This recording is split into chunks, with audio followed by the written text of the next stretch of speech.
Asian নারী ও শিশু অধিকার ফাউন্ডেশনের পানি ও খাবার স্যালাইন বিতরণ।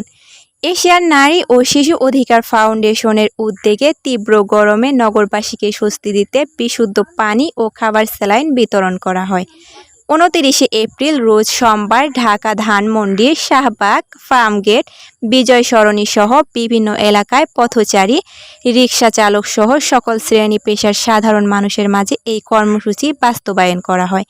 এই সময় উপস্থিত ছিলেন এশিয়ান নারী ও শিশু অধিকার ফাউন্ডেশনের প্রতিষ্ঠাতা ও মহাসচিব মোহাম্মদ আলী, বিশিষ্ট ব্যবসায়ী ও সমাজসেবক ফাহিম আহমেদ, ফাউন্ডেশনের প্রচার সম্পাদক মোহাম্মদ ফরিদ গাজী প্রমুখ।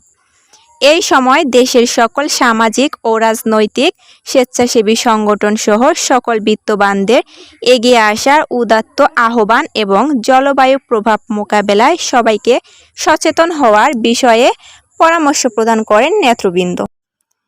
তিন্নি আক্তার, এশিয়ান খবর।